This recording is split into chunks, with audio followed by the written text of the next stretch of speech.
What's going on, Pixel Hackers? Christian Lovrecich from PixlFeed here. And in this video, we're going to talk about what to do if your Facebook ads are not getting any sales. But before we get started, make sure to smash that like button, subscribe to the channel, and let's dive right in.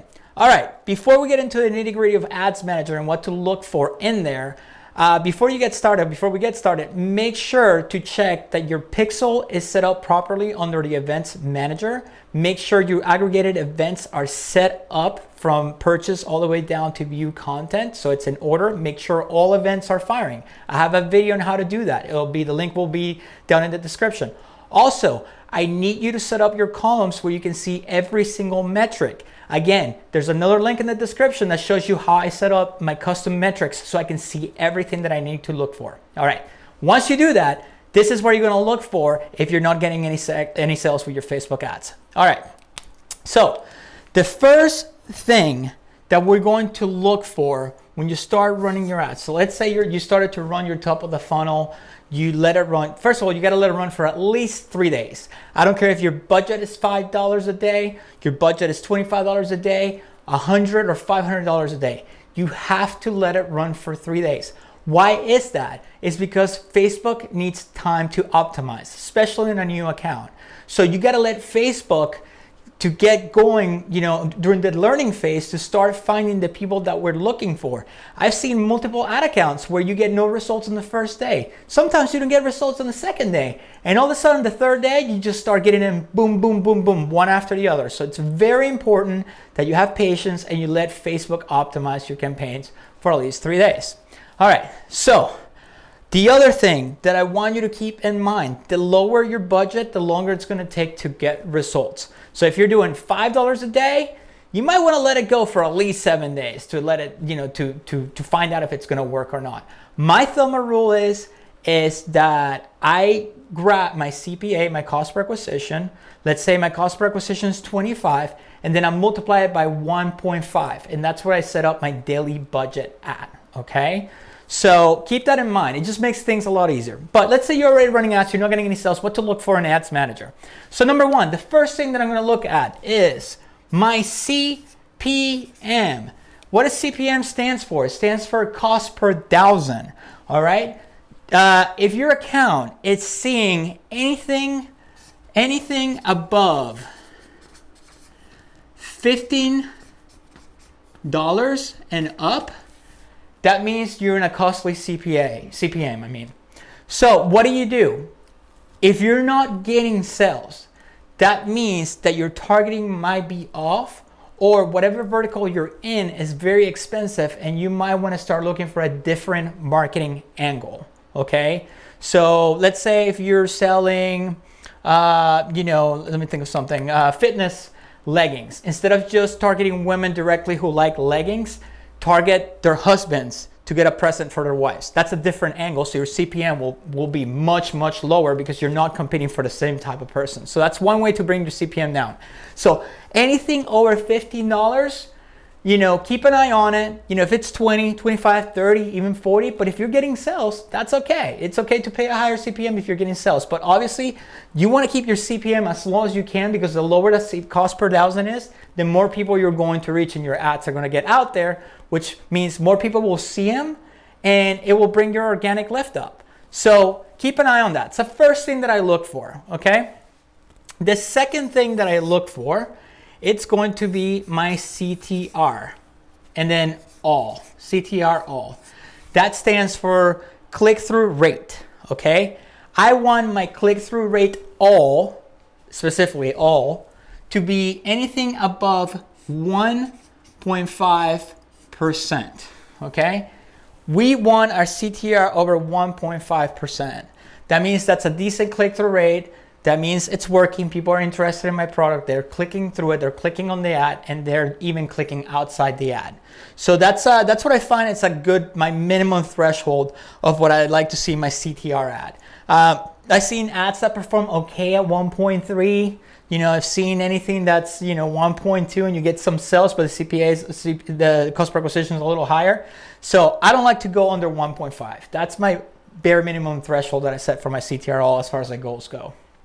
All right, so you want this 1.5. Number three, it's going to be your CPC. That's your cost per click, okay? I don't let, now when I get here, these I can deal with. But if I get here and I see that my CPC is anything over $1.20 in the first 2 to 3 days, I already know that that's too high.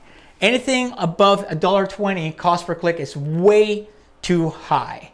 If you're targeting at some point, if you did your research when it comes to the audience and you took your time to match your offer with your audience, I can swear to you that CPC is going to be well under $1. I've seen it to be literally 20 cents. So, but that comes down to the audience insights and your research and how well you craft your offer and match it to your actual audience. If that offer resonates with them, that CPC, it's going to be well under $1. So that tells me if my offer is lined up with my targeting, right? So if I'm doing interest targeting, that tells me that it matches correctly, that it's resonating with my audience, okay? Number four is going to be one on my custom metrics. I actually have another video on custom metrics. I'll put the link in the description below, where I set up a custom metric called scroll stop percentage, okay? And what scroll stop percentage is, it's basically 3 seconds of my videos divided by the number of impressions, and that's going to give me a percentage, okay? That percentage that I want for scroll stop, I don't want it to be anything under 20%. Under 20%, that means that people are not stopping on the scroll on my videos, okay? Obviously, the higher that number is, the more interested people are on my ad. That lets me know if my creative is working. The other thing that you have to keep in mind with creatives, you always want to launch at least 3 creatives.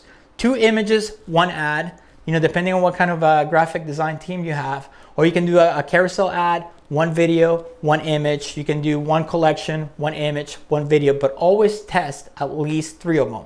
And don't go, I mean, the maximum I will do is 5 at a time, but I like to do 3. 3 is my sweet spot. So scroll stop percentage is only going to show to you, it's only going to show up in your dashboard for video, okay? It's not measuring images. So video is very important because we can create audiences out of it. That's why I like to use it. And I don't use anything that's under 20%. If I launch a video creative and it's under 20%, kill right away, replace it with something else. That's just costing you money. I know it can be better, okay? So let's say you check all of this and you still have no sales. So now I know that my problem is not the actual Facebook ads at the top of the funnel. If my metrics are all in line here, that means that my targeting is on point. People like my creative. They're clicking outside Facebook to go check out my product, but nothing's happening. I'm not getting any sales. So what's next? Now I know that it's either that's either my funnel or my store, whether you're using a funnel or a store. So how do we figure this out? Okay, first thing you want to check when it comes to your website or funnel, is it broken, right? Is there a bottleneck? What do I mean by bottleneck?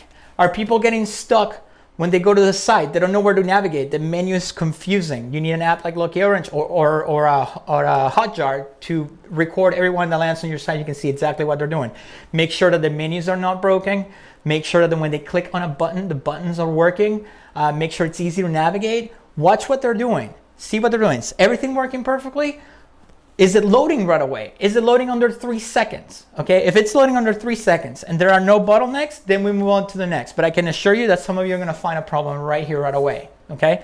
The other thing you gotta figure out, are you sending them to the homepage, right? 6, homepage, collections, or product?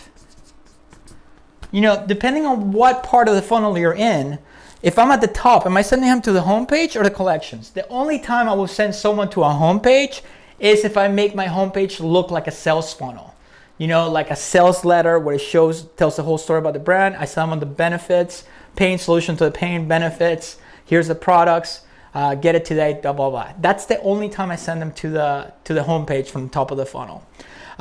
If I don't want to, if I don't have a homepage that looks like a sales funnel, then I send them to my collections right away. I send them to my collections, and I want them to see what I have to offer at the top of the funnel. This is my brand. This is all we carry. If you don't have that many products, you can send them straight to the product page, and they will buy. So if you're showcasing the product in the creative and you send them to the product page, you can do that. You can send them directly to the product page, especially if it's a one product store. So very important. Top of the funnel, send them to either the homepage or the collections. If you have a lander that looks like a sales funnel, send them to the homepage. Middle of the funnel, send them to the collections page, and bottom of the funnel, product page. I mean, you can also send them to the product page depending on the product. Test both. I mean, I do both all the time, so there's no like one right way or like a wrong way to do it. All right, so let's say you checked all of this. Still no sales. We're frustrated, like, Christian, I'm still not getting, I don't know what's going on here. Okay, so we're going to the product page, okay? And no one is adding to cart, okay? If someone lands on your product page and you're getting all these people to leave Facebook and they're going to your product page, but they're not adding to cart at all, there's a few things that could be causing that. One is going to be trust. They don't have trust in your store. They have no idea who you are. They don't know if you're legit. This is why it's so important that you have an about you store. You have a frequently asked questions section. You have a section about shipping and returns so they can see that you're a legit business. Use some trust badges. Make them informed. The more information you have on your site about your brand and what you do in the shipping and all that stuff, customer service, how to contact you, the better that trust is going to be.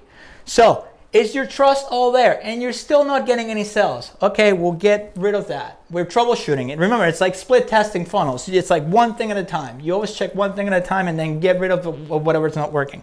So now we know that we have our trust and I'm still not getting any sales. Well, if people are not adding to cart, that means your price is too high. And people are not justifying paying that much for that product. Now, if you're Louis Vuitton, you can charge, $3,000 for a purse, but you're not Louis Vuitton. Louis Vuitton can charge $3,000 for a purse because why? There's trust. Everybody knows who Louis Vuitton is. So they're willing to pay $3,000 for a purse. If you're trying to sell a purse for $3,000 and you just started this brand, guess what? That ain't gonna be easy.